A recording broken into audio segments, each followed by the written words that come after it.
This video we're looking at the Friday NBA picks, starting at 1:30 once again. So let's get into it. Yesterday was pretty wild with all the blowouts and just the underperforming players.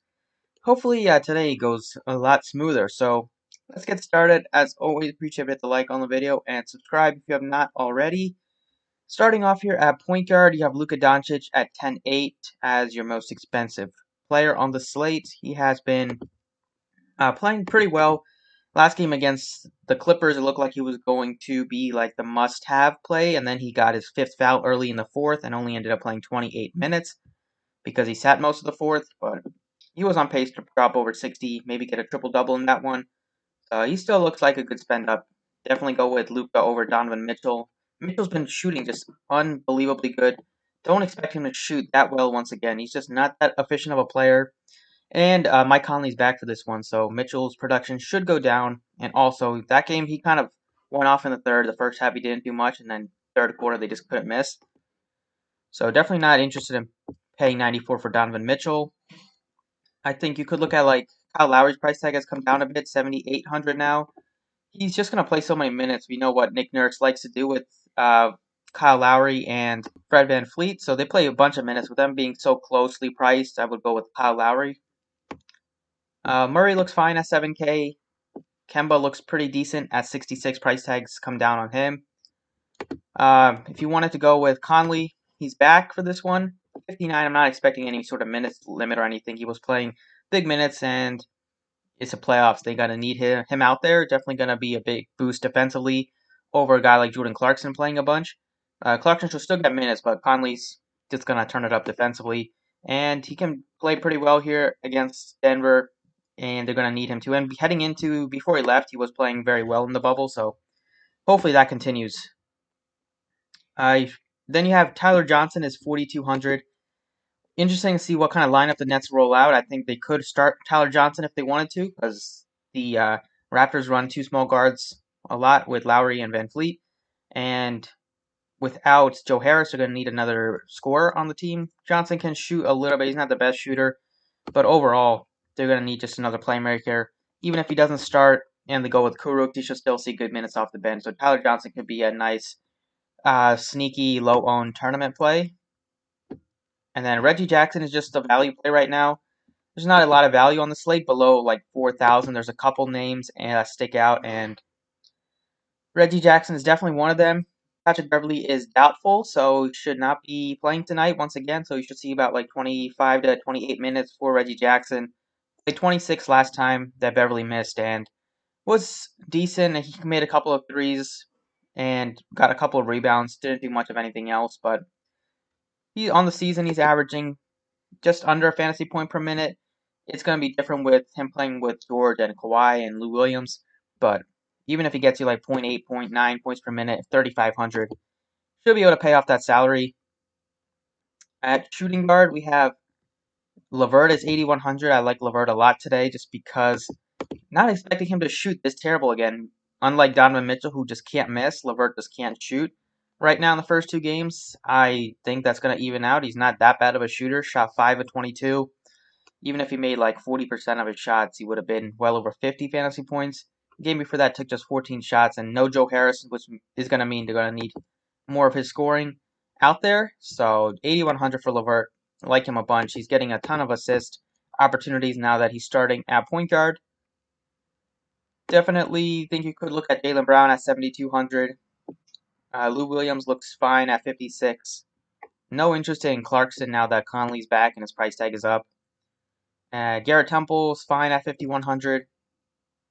Powell is pretty a nice cheap play, I would say. He's going to play decent minutes. If he's playing well, he's going to see a lot of minutes. Last game he was super hot from the field, 11 of 17. Game before that was a blowout, and they didn't really need him at the end. So I think you could probably expect like 25 to 30 minutes, depending on how well Powell is playing. And for some value at this position, not a ton that sticks out. Below 3,500 is not that much. Maybe Seth Curry again. You could look at him at 39. Moving on to small forward, we have Luka Doncic, Kawhi Leonard, Tatum. 3 spend-ups on the slate. Tatum's been looking great.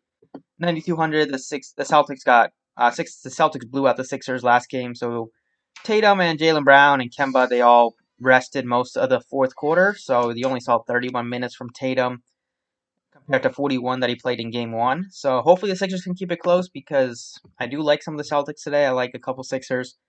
So hopefully this game stays close and we get like 38 to 40 minutes out of Tatum, Brown, and Kemba. And then you guess Michael Porter kind of went off in some of the garbage time that he got. He played most of the third and most of the fourth, I believe. Maybe came out with like 5 or 6 minutes left of the fourth. Played 33 minutes, was good with 40 fantasy points, much of that coming late. But we'll see. I think he's still a little risky because if he's struggling defensively, he's going to get pulled for like Jeremy Grant or they'll probably give Paul Millsap a couple more minutes, but Millsap has been looking awful.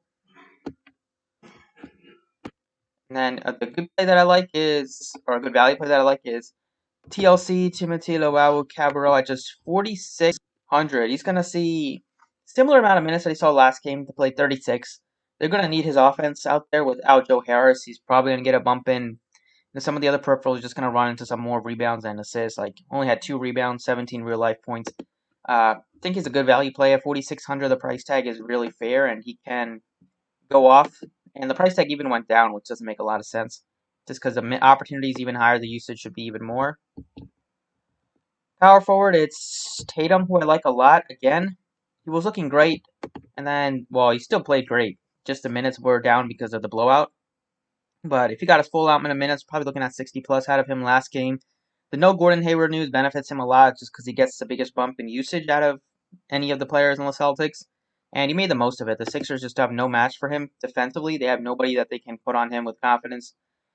And he's just been so good. And I think that's going to continue.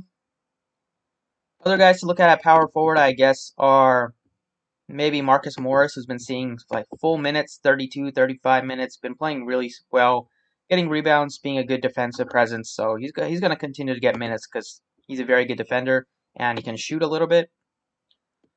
You have Dorian Finney-Smith at just 4,200 as a decent value option. We'll see around 30 minutes. Maxi Kleber played over 30 minutes for the second straight game. Now, that was good to see because in that first game, Porzingis got ejected, as we all know, and Porzingis played like very limited minutes. He got ejected in the third. He played under 30 minutes. I think he played like 19 or something, but Kleber still saw 33 minutes in game 2 when Porzingis played a full allotment of minutes. So that was good to see. So his minutes should be pretty safe in this one. He's been starting, and 3,900, he can definitely do worse for a value play. At center, it's Joel Embiid at 98. Then you have Jokic at 93. Still like Embiid a little bit more. Then you have Jared Allen, who's just going to play a ton at 71. 41 minutes last game. They're going to need him out there. They have no rim protection besides Allen. So he should still see good minutes. And as long as he's not in foul trouble, I think he should be able to hit 6x. And then you have Montrezl Harrell, who saw over 20 minutes, played 22 minutes. Wasn't great, but you'd like to see that the minutes are trending upwards. Maybe he can push for 25 tonight. But I'm going to go back to Embiid. Maybe some people jump off of him, but played 34 minutes. He sat like the last 4 or 5 minutes, so probably could have played 37, 38 if the game was close. He was the entire offense in the first quarter, basically the entire offense for the whole game as the Sixers struggled besides Embiid. He's just going to have to do everything. He knows that he has to do everything, and if this game is competitive, we're going to see huge minutes out of Embiid and see like a ton of production. I think he can break 60 today if this game is pretty close. And it makes sense to play Tatum and Embiid, both in the same lineup because both can go back and forth as this game is coming down to stretch. And then back at guard, I think you have quite a bit of options here. The guy that's pretty cheap compared to some of the other prices that have gone up just because he hasn't played yet is Mike Conley at 5,900. You see Jordan Clarkson's price tag has gone up, Mitchell's price tag has gone up, and then some of the other point guards are a bit more expensive. Conley should see like really good minutes tonight in the 30s, mid-30s, maybe a little bit more than 30, like 5. But expect a fine matchup for him. He's going to be defending Jamal Murray. He's not the best defender, and he's a very good defender on his own right, so it might be able to slow Murray down a bit more. And he can get you, he can shoot. He's been shooting the ball pretty well recently. He's been very good against Denver so far this season. One of the games did go into double overtime. So, but you should expect like double-digit shot attempts. He can get you assists, rebounds. Ball's going to be in his hands a little bit more. It's going to take some away from Donovan Mitchell, some away from Ingles, and definitely a lot away from Clarkson. So that's it for the DraftKings side. These are the 6 that I like. Definitely think Brooklyn might be the team that I have the most of, just because they're so thin and they're going to have to play their guys like 40 minutes. And I think that the Celtics-Sixers game is probably going to be the most interesting one for me, just because I'm going to have a lot of Embiid, a lot of Tatum. And yeah, we'll see how today goes. I feel decent about it. And let's go over to Fanduel now, see how their pricing shakes out. Okay, over on Fanduel, point guard, you have Kyle Lowry's up to 8,200. Not that interested in paying all the way up for Kyle Lowry on Fanduel. I think I'd rather go to like Kemba, who's $1,000 cheaper. Jamal Murray's. I think you can go to him. He's $700 cheaper. But Conley looks really good. He's only 5,800 on Fanduel compared to some of the other guys that are well above 7K. I like Conley way more. Not interested in Seth Curry really at 46. That's expensive. Tyler Johnson starts. I think he would be appealing at 4,200. Shake Milton is fine at 4K. He's going to get decent minutes. He was playing pretty well last game, so maybe earn some more minutes than this one. And then the ultimate tournament play would be like Trey Burke if you think he's going to go off again, which I do not really think so, just because he also saw a couple more minutes because Luka Doncic was in a lot of foul trouble. Right now, and Reggie Jackson is min price on FanDuel, so you could go to him if you want. But Conley, I think, looks good just for the upside and the price point. Can easily drop 40, well, maybe not easily, but has the upside to drop 40 fantasy points at a $5,800 salary is going to be pretty nice, especially for the point per dollar plays.